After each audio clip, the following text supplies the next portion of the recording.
စာလူကွယ်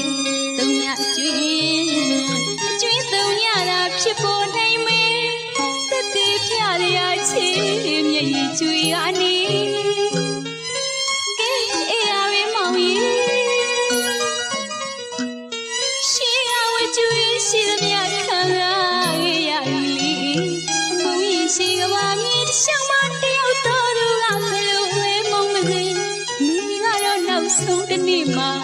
ပြုံးနေပဲတန်တရားချီမယ်လီ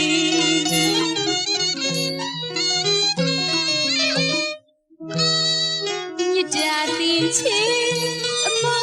မတမ်းမထားလို့အခဲမကြည့်ဖြစ်သခင်လိုရစေ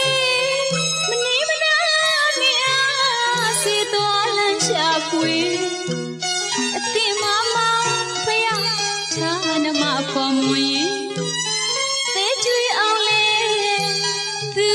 ပြုရှာရဲ့ပင်ပန်းညွညာချွေးလာဆိုလို့လေကြွေပါပြီမော